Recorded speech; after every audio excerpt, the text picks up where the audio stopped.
Hello, my dear students. I am Himanshu Misra and welcome to all of you in your YouTube classes. And we have started the first unit electricity portion as I have mentioned in last video. अगर आप last video miss कर रहे हैं then please watch that. आप उसको देखिए then please come back to this video because अगर हम आज कुछ बात करेंगे, आज कुछ आपको पढ़ाएंगे then it must have some content which is relatable to the first video.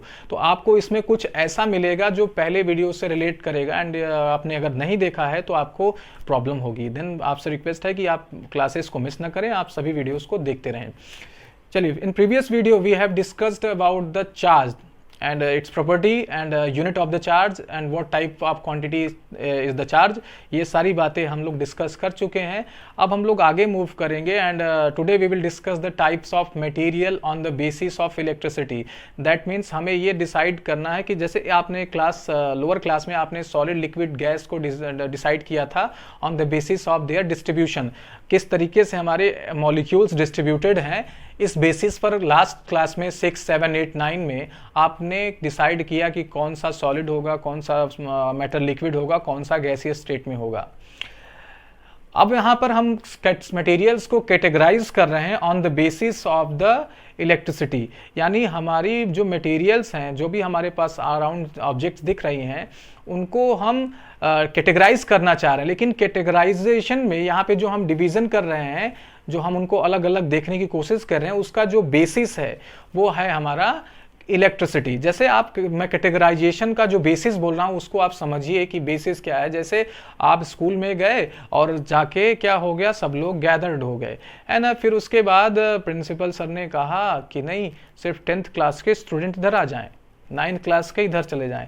तो यहाँ पर कैटेगराइजेशन किया उन्होंने on the basis of their standard. अब एक हो सकता है, दूसरा ये हो सकता है कि कैटेगराइजेशन का तरीका कि बॉयज एक तरफ आ जाएं, गर्ल्स एक तरफ आ जाएं, ये भी कैटेगराइजेशन का एक तरीका है. मेरी बात समझ में आ रही है? बिल्कुल आ रही है. तो उसी तरीके से हमने मटेरियल्स इकट्ठा कर लिए सब. अब मैं उसको क्या कर रहा हूं, अलग अलग करने की कोशिश कर रहा हूं. लेकिन अलग किस तरीके से करेंगे? जैसे मैंने आपको एग्जांपल दिया कि बॉयज एंड गर्ल्स का एक एग्जांपल हो सकता है, एक स्टैंडर्ड के हिसाब से डिवीजन हो सकता है, कैटेगराइजेशन हो सकता है. वैसे ही मैंने मटेरियल्स को, आपको भी समझना है कि मटेरियल्स को डिवीजन करना है on the basis of electricity. Electricity मतलब जैसे आपके घर में, आपके आसपास जो मटेरियल्स हैं, कुछ में आप देख रहे हो कि हाँ इलेक्ट्रिसिटी चल रही है और कुछ में इलेक्ट्रिसिटी नहीं चल रही है. वायर्स हैं वो करंट को कैरी कर रहे हैं और वहीं आपके कुछ लकड़ी के ऑब्जेक्ट्स हैं, वुड ऑब्जेक्ट्स हैं, वो करंट नहीं कैरी कर रहे हैं. तो इससे मन में आपके आइडिया आया कि कुछ तो इलेक्ट्रिसिटी को कैरी कर पा रहे हैं और कुछ नहीं कर पा रहे हैं. तो on this basis, electricity basis, हम क्या देखते हैं कि मटेरियल्स बेटे दो टाइप के हैं. ठीक है, तो यहां पर लिखेंगे ऐसे बड़े उसमें ऑन द बेसिस ऑफ, या ऐसे हेडिंग करें टाइप्स ऑफ मटेरियल. मटेरियल के टाइप्स कितने होते हैं? तो पहला टाइप बेटे, अब या हम लिख देते हैं कि on the basis of electricity, on the basis of electricity there are two types of material. पहला बड़ा अच्छा नाम है कंडक्टर या कंडक्टर्स कह सकते हैं, और दूसरा है आपका बेटे insulator. So these are the two types of the material on the basis of the electricity, whether they carry the electricity or not. तो ये आपके क्या है, दो टाइप्स हैं. बारी बारी से हम लोग डिस्कस करेंगे. First one we will discuss the conductors. तो हेडिंग करिए आप conductors.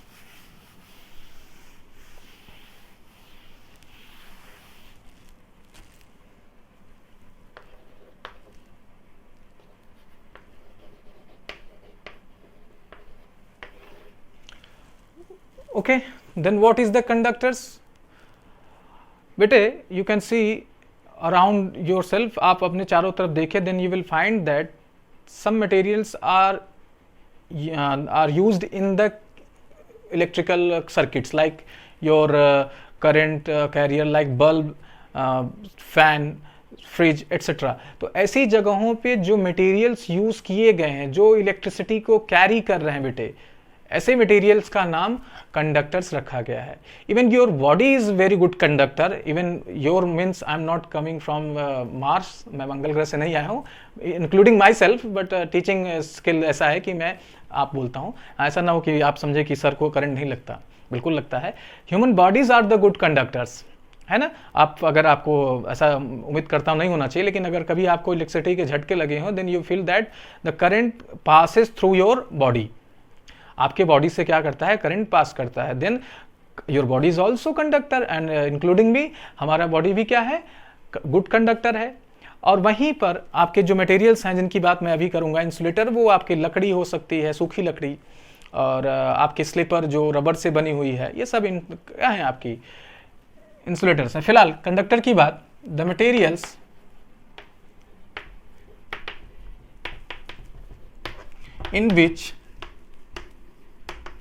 in which electricity can flow are called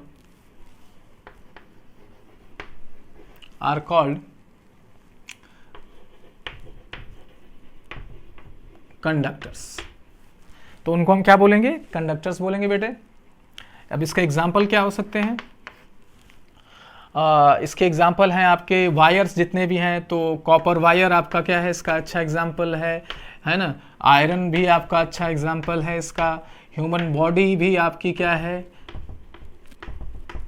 conductors का एग्जाम्पल है। और एलॉयज आपके कैसे होते हैं, जब आप दो मटेरियल्स को मिला के कोई नया मटेरियल बनाते हैं, जैसे दो मटेरियल्स के बजाय हम बोले मेटल्स, दो मेटल्स को हम पिघला के अगर हम क्या करते हैं, नया मटेरियल फॉर्म करते हैं, तो उसे एलॉय का नाम दिया जाता है। ठीक है, सॉरी, ये आपकी क्या है, एग्जाम्पल्स हैं, इसको आपने कॉपी में लिखे। चलिए अब बेटे इंसुलेटर्स की बात हम थोड़ी देर बात करेंगे। बात ये करते हैं कि पहले आपको मैं इंसुलेटर बता ही दिया कि इंसुलेटर ऐसे मटेरियल्स होते हैं जिससे करंट पास नहीं होता, है ना। तो क्या स्पेशलिटी है कि कंडक्टर्स में करंट फ्लो करता है और इंसुलेटर में फ्लो नहीं करता। दैट मीन्स ऐसे मटेरियल्स में जैसे आयरन, कॉपर, एल्युमिनियम, जिंक, इन सब में करंट फ्लो कर जाता है और उनमें क्यों नहीं करता, क्या अलग क्या है इसमें। तो हमें इसका आंसर मिलेगा when we will reach to the atomic structure. जब हम एटॉमिक स्ट्रक्चर की बात करेंगे किसी भी मटेरियल की, तब हमें वहां से आंसर मिलेगा। आई थिंक आप केमिस्ट्री में पढ़ रहे होंगे कि हमारा सभी जो मटेरियल है वो किससे बना है, वो एटम से मिलके बना हुआ है। स्पेसिफिक एटम मतलब एक टाइप का एटम एक टाइप का सब्सटेंस बनाता है ना। जैसे कॉपर है, कॉपर अगर सब्सटेंस है तो उसमें एक ही टाइप के मटेरियल कॉपर के एटम्स एग्जिस्ट करते हैं। सोडियम मटेरियल है तो सोडियम के एटम एग्जिस्ट करते हैं। तो हर एटम की क्या है, हर सब्सटेंस की अलग अलग एटॉमिक स्ट्रक्चर्स हैं, आप पढ़ रहे होंगे। तो अगर मैं सोडियम स्ट्रक्चर की बात करूं, जैसे ये मान लीजिए इसका एटॉमिक नंबर 11 है, तो आपने ये देखा होगा कि इसके न्यूक्लियस में क्या होगा, 11 प्रोटॉन होंगे और जो इलेक्ट्रॉन्स होंगे वो डेफिनिट ऑर्बिट्स में क्या करते हैं, मान लीजिए ये ऑर्बिट में बना रहा हूँ, रिवॉल्व करते हैं। तो आपने ये भी देखा होगा कि पहले ऑर्बिट में 8, पहले ऑर्बिट में 2, दूसरे में 8, तीसरे में 1। तो जो ये तीसरा वाला इलेक्ट्रॉन है, आप इलेक्ट्रॉन फीलिंग भी पढ़ रहे होंगे, तो अलग अलग लेवल में अलग अलग अमाउंट ऑफ इलेक्ट्रॉन्स रहने चाहिए। तो ये जो आउटर मोस्ट इलेक्ट्रॉन है बेटे, यहाँ पर एक्चुअली होना चाहिए था इनको मतलब सोडियम को 8 इलेक्ट्रॉन्स रखना चाहिए था, लेकिन अब इसके पास 1 इलेक्ट्रॉन है। इस बात से वो बहुत दुखी है। तो क्या करता है कि ठीक है, एक को ढोने के बजाय हम क्या कर दें, छोड़ दें। तो ये इस एटम के साथ बेटे लूजली बाउंड होता है, बहुत कम एनर्जी के साथ बंधा होता है। ये कुछ उस तरीके का है जैसे घर में एक बिगड़ा हुआ बच्चा है, वो बाहरी बातों पर ज़्यादा ध्यान देता है, मतलब घर के माँ बाप का सुनना नहीं, घर की बातों पे ध्यान नहीं देना। घर में रहता है, सब कुछ अपना खाना पीना सब घर पे, वैसे ये यहीं घूमेगा, इसके साथ रहेगा। लेकिन अगर उस बच्चे को कोई बाहर उसका बिगड़ा हुआ दोस्त, उसका कोई खराब दोस्त उसको फ़ोन करेगा, तो वो बिना कुछ पूछे उसके साथ क्या हो जाता है, निकल जाता है। यही तो बिगड़े होने की सबसे बड़ी निशानी है। तो वैसे ही ये घर का बिगड़ा हुआ बच्चा होता है, जिसे हम लूजली बाउंड इलेक्ट्रॉन या शॉर्ट वर्ड्स में, छोटे शब्दों में हम फ्री इलेक्ट्रॉन्स का नाम देते हैं। तो ये जैसे ही इसको कुछ एनर्जी मिलती है बाहर से, तो ये क्या करता है, ये बाहर वाला इलेक्ट्रॉन ना निकल जाता है, और जैसे ये निकलता है तो यहां से ये फ्री इलेक्ट्रॉन के नाम से जाना जाता है। ये फ्री इलेक्ट्रॉन क्या करता है, मूव करता है और इलेक्ट्रिसिटी कैरी करता है। तो ऐसे मटेरियल्स जिसमें आपकी फ्री इलेक्ट्रॉन्स मिले, जिसमें ये इलेक्ट्रॉन आपको क्या मिल जाए, आसानी से बाहर निकल जाए और करंट के लिए क्या करे, ये चलने लगे, मूव करने लगे, करंट कैरी करने लगे, इलेक्ट्रिसिटी कैरी करने लगे, इलेक्ट्रिसिटी मूव करने लगे, तो ऐसे बेटे मटेरियल को हम कंडक्टर्स बोलते हैं। तो मोस्टली ये मेटालिक बिहेवियर, जैसे आपके आयरन, एल्युमिनियम, कॉपर, सोडियम, ऐसे मटेरियल्स में ज्यादा ये मिलता है। दैट इज वाई ये करंट के कैरियर्स होते हैं। तो क्वेश्चन ये उठता है कि ह्यूमन बॉडीज में तो ऐसा कुछ नहीं, लेकिन आंसर है क्योंकि हमारे बॉडी में आपने सुना होगा कि डॉक्टर कहते हैं आयरन की कमी है ना, कॉपर की कमी है, इसकी कमी है, उसकी कमी है। तो हमारे बॉडीज में भी ये मेटल्स होते हैं, लेकिन ये क्या होते हैं, इनकी मात्रा बहुत कम होती है ना। तो ये लिक्विड हमारे ब्लड में क्या होते हैं, आयंस फॉर्म में होते हैं, और ये जैसे ही आप करंट को टच करते हो, करंट वायर को टच करते हो, तो ये फ्लो करना शुरू करते हैं और आपके थ्रू होके ग्राउंड जाने की कोशिश करते हैं, जिसकी वजह से हमें इलेक्ट्रिसिटी लगती है। तो हमें ये भी समझ में आया कि ह्यूमन बॉडी क्यों कंडक्टर है। तो जरा ये आपने कंडक्टर्स का डेफिनेशन तो लिखा बेटे, थोड़ा रीजन भी लिखिए कि why some materials are conductor. Okay, तो यहां पे आप लिखेंगे in such kind of material,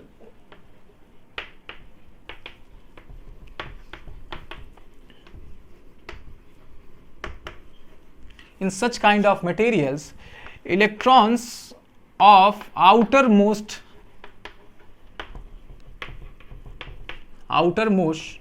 cell of an atom are loosely bound or almost free. Okay, so by applying by getting some energy,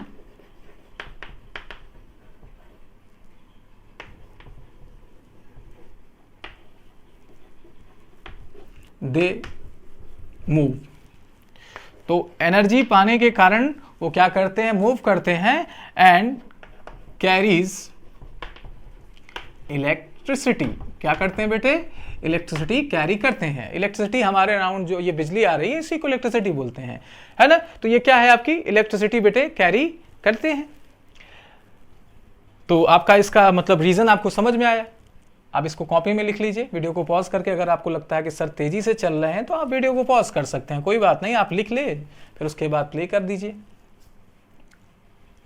चलिए, द नेक्स्ट वन जो हमें समझना है, we have to study, is insulator.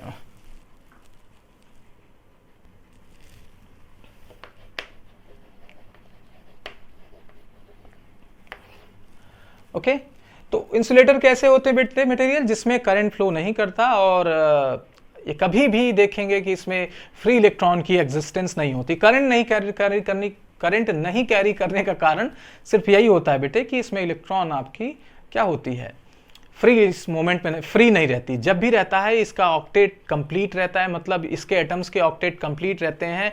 ये reaction वगैरह में ज़्यादा ध्यान नहीं देते, या इस इलेक्ट्रॉन को फ्री नहीं करते, इसमें वो बिगड़ा हुआ बच्चा नहीं मिलता, इस वजह से ये करंट को कैरी नहीं करते। ठीक है, those materials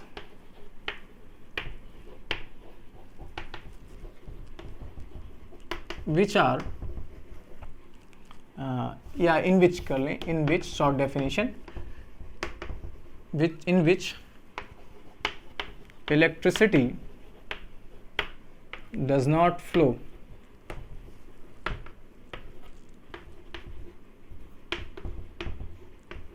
are called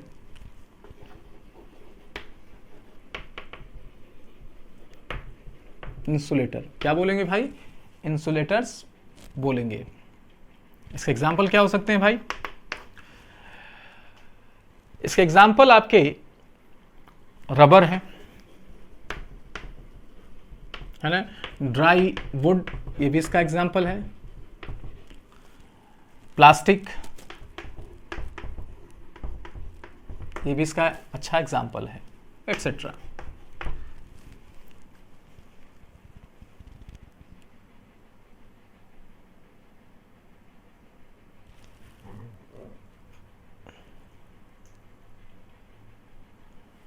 okay, चलिए अब बेटे आपको कुछ यहां पर समझने की जरूरत है कि अगर फ्री इलेक्ट्रॉन ही हमारे करंट के लिए या इलेक्ट्रिसिटी के लिए क्या है, कारण है जो इलेक्ट्रिसिटी करता है, तो हमें बिजली का बिल क्यों देना पड़ता है या कहीं से बिजली भेजी क्यों जाती है? कारण ये है कि फ्री इलेक्ट्रॉन्स तो होते हैं, बिड़ा हुआ बच्चा घर में है लेकिन वो खुद नहीं जाएगा जब तक उसे कोई बुलाएगा नहीं। इसलिए माँ बाप क्या करते हैं, कहते हैं कि इसका संगत छुड़वा दो, दोस्तों से बात करना बंद करा दो तो ये घर में रहेगा। वैसे ही वो इलेक्ट्रॉन फ्री तो है लेकिन वो ऐसे नहीं जाएगा, ऐसे नहीं मूव करेगा, उसके लिए हमें कुछ एनर्जी देनी पड़ती है। तो हम जैसे छोटे स्केल पे बात करें, हम एक सेल लगा देते हैं तो बल्ब ग्लो करता है क्योंकि उसमें इलेक्ट्रिसिटी फ्लो करती है। जो बल्ब में जो वायर में फ्री इलेक्ट्रॉन्स थे उसको एनर्जी अब यहाँ पे कौन दे रहा है, हमारा सेल दे रहा है। ओके, तो फ्री इलेक्ट्रॉन्स मूव किए, ये बात समझ में आई क्यों मूव किए, क्योंकि हमें कुछ एनर्जी बाहर से देना पड़ता है। और घर में तो हम बैटरी या इन्वर्टर में सेल लगा के करते हैं, लेकिन जो बिजली आती है वहाँ पे अलग तरीके का मैकेनिज्म है। हम इसको भी पढ़ाएंगे जब हम पढ़ेंगे आपका मैग्नेटिक इफेक्ट वगैरह पढ़ेंगे तो हम आपको इस बात को भी समझाएंगे, ठीक है। खैर आगे चलते हैं। नेक्स्ट जो हमें बात करनी है वो बात करनी है टाइप्स ऑफ इलेक्ट्रिसिटी।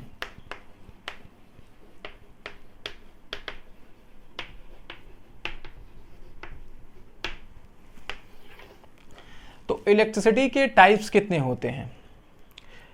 तो दो तरीके की आपकी इलेक्ट्रिसिटी के टाइप्स देखे जाते हैं, दो टाइप्स होते हैं इनके।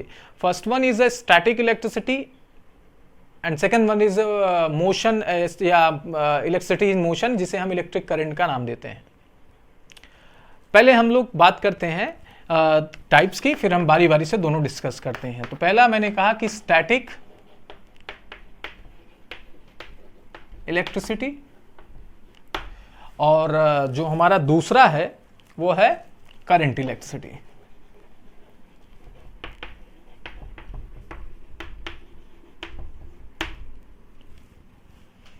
ओके, ये टाइप्स आप अपने कॉपी में लिखिए। अब बारी बारी से डिस्कस करेंगे। First one is static electricity.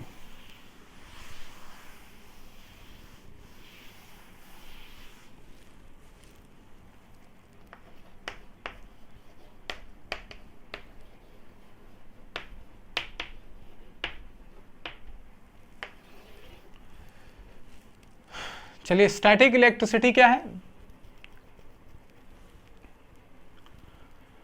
जैसे बेटे हमने when we have started this unit in last video, हमने एक एग्जांपल बताया कि if we rub our comb और pen in our hairs then it will be able to the pull some small objects like paper and some small objects like paper. Okay, तो ये ऐसे ability जो आई उसको मैंने charge बोला है, या उसी को इलेक्ट्रिसिटी भी बोल सकते हैं। तो वहां पे जो इलेक्ट्रिसिटी है वो बेटे फिक्स्ड है, कहीं मूव नहीं कर रही है, वो उस पेन या पेंसिल या पेन या कॉम्ब पर बनी हुई है, कहीं जा नहीं रही है, तो उसको हम स्टैटिक इलेक्ट्रिसिटी बोलेंगे। यहाँ स्टैटिक वर्ड का मतलब है रुका हुआ, रेस्ट पर। ओके, तो आपने क्लास 11th में भी पढ़ी होगी पोजीशन स्टेट ऑफ रेस्ट या स्टेट ऑफ मोशन। तो रेस्ट की स्टेट ऑफ रेस्ट या स्टेट ऑफ मोशन को, स्टेट ऑफ रेस्ट को स्टैटिक पोजीशन भी आप कह सकते हैं। तो यहाँ जो स्टेट ऑफ बात कर रहे हैं हम लोग किसकी, स्टैटिक इलेक्ट्रिसिटी की। तो वो स्टैटिक इलेक्ट्रिसिटी क्या है कि यहाँ पर कॉम्ब पर इलेक्ट्रिसिटी तो अवेलेबल है लेकिन वो मूव नहीं कर रही है। तो ऐसे इलेक्ट्रिसिटी को हम लोग क्या बोलेंगे, स्टैटिक इलेक्ट्रिसिटी। द चार्जेस या और इलेक्ट्रिसिटी which does not या do not move are called static electricity. क्या बोलेंगे बेटे? इनको स्टैटिक इलेक्ट्रिसिटी बोलेंगे। इसके एग्जाम्पल क्या है? इसके एग्जाम्पल हैं चार्जेस ऑन कॉम्ब और pen when we rub them with dry hair। तो बेटे जो चार्जेस हमारे कॉम्ब और या पेन पे आते हैं, जब उसको हम सूखे बालों में क्या करते हैं, रब करते हैं, तो ये जो आपके प्रोड्यूस होते हैं इनको हम स्टैटिक चार्ज बोल सकते हैं। ठीक है, तो ये स्टैटिक चार्ज के क्या है? एग्जाम्पल है। दूसरा हमारा जो है वो है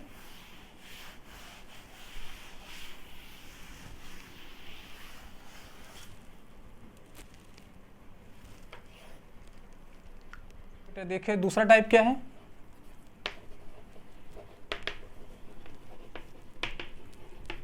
करंट इलेक्ट्रिसिटी। तो करंट इलेक्ट्रिसिटी में क्या होता है? चार्जेस मूव करती है बेटे, जैसे कि आपके वायर्स में चार्ज मूव करती है तो हमें इलेक्ट्रिक करंट घर पे मिलता है। दूसरा अगर आप देखें लाइटनिंग में जो एग्जांपल है आपका, वहाँ पे क्या होती है, जो बरसात में आपकी लाइटनिंग होती है, बिजली गिरती है, आकाशीय बिजली, अगर आप बेटर समझें तो वहाँ पे आप क्या है देख रहे हैं कि चार्जेस बड़ी तेजी से ग्राउंड आती हैं, वही आपकी क्या है? लाइटनिंग है। या वहीं पे टकरा के वो क्या करती हैं, एक दूसरे को डिफ्यूज करती हैं, तो वो वहाँ पे चार्जेस क्या करती हैं? मूव करती हैं। तो वो एग्जांपल है। दूसरा घर में जो इलेक्ट्रिसिटी आती है वायर के थ्रू, वो भी एग्जांपल है। द चार्जेस और इलेक्ट्रिसिटी, द चार्जेस और इलेक्ट्रिसिटी विच मूव्स या which are in motion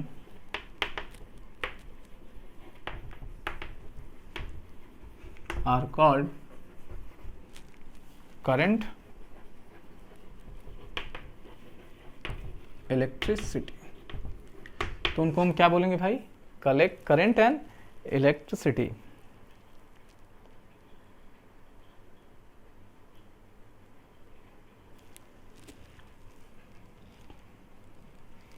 okay, चलिए आगे चलते हैं हम लोग।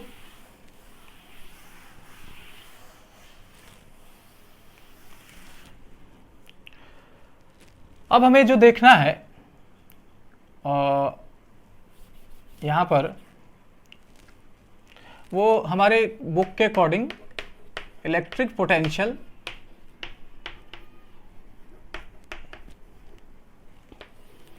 समझना है हमें।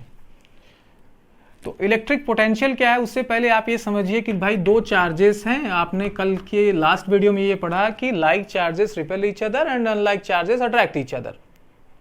तो मान लीजिए ये दो पॉजिटिव चार्जेस हैं, तो ये दोनों क्या करेंगे? एक दूसरे को रिपेल करेंगे, दूर ले जाने की कोशिश करेंगे। मान लो कि ये हैवी है और ये आपका छोटा है, तो कौन मूव करेगा? ये मूव करेगा ना भाई। जैसे आपने 9th में ये पढ़ा कि अर्थ की ग्रेविटेशन होती है, अर्थ को हम भी पुल करते हैं और अर्थ हमें भी करती है, बट हम जब ऊपर जाते हैं नीचे गिरते हैं, अर्थ हमारी तरफ नहीं आता, क्योंकि earth is very heavy than us.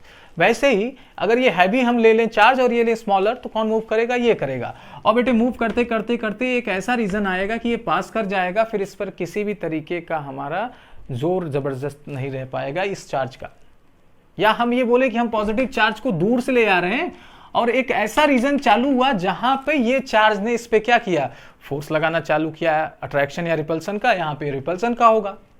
तो बेटे इस चार्ज के अराउंड जो ये रीजन मिलेगा वो चारों तरफ ऐसे ही मिलेगा, चाहे आप इधर से ले आओ, चाहे आप इधर से ले आओ, चाहे आप इधर से ले आओ। तो ये बेटे क्या बोला जाएगा? इस चार्ज का इलेक्ट्रिक फील्ड बोला जाएगा, या चार्ज का फील्ड बोला जाएगा, इलेक्ट्रिक फील्ड बेटर समझें।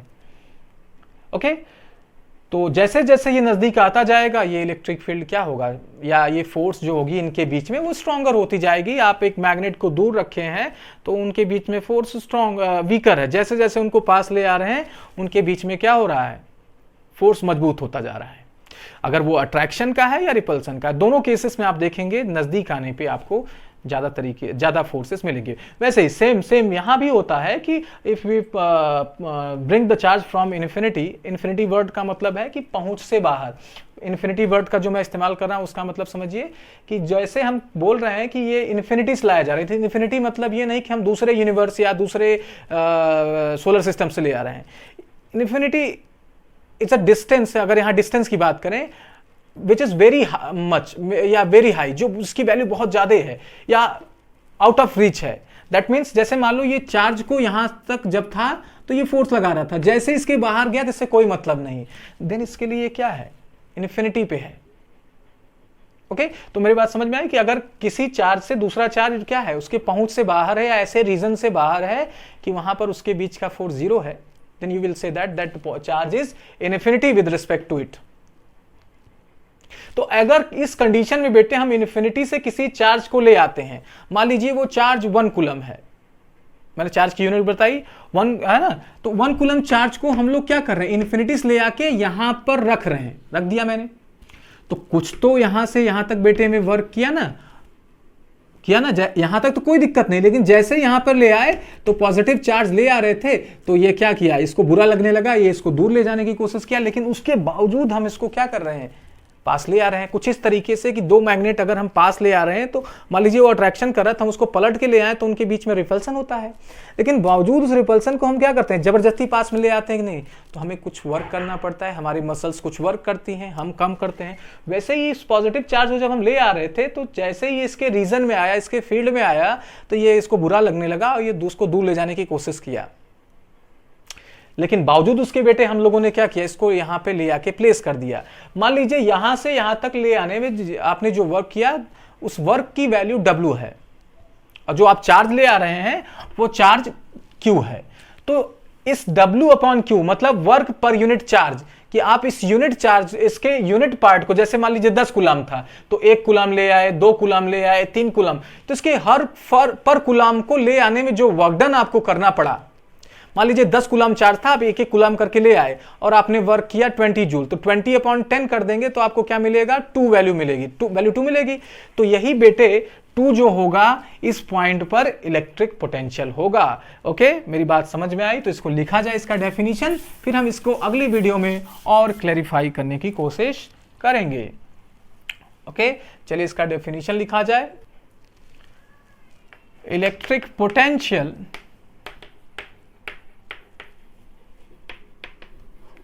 at a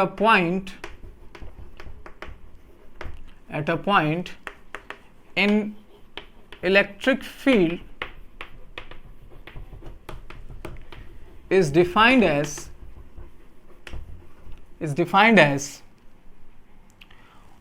work done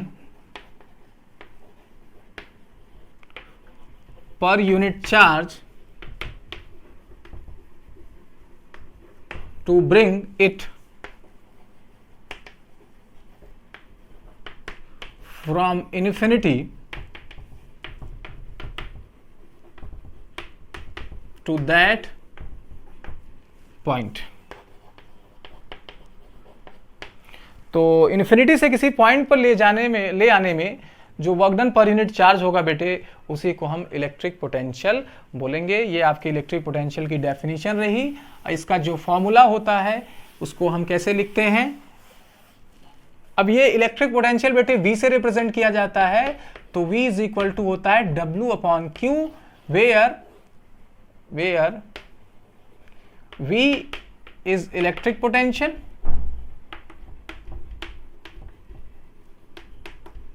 W हमारा वर्क डन है, और Q क्या है, चार्ज।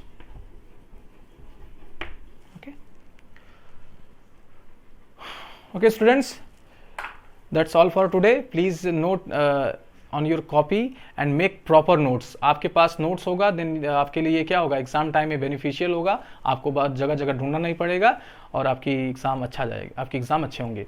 चलिए आज के लिए इतना रखते हैं, मिलते हैं नेक्स्ट वीडियो में। तब तक आप अपने काम को कंप्लीट रखें, वीडियो को आप 100% देख के नोट्स बना लीजिए, फिर होमवर्क भी करके मुझे सेंड करिए। Thank you.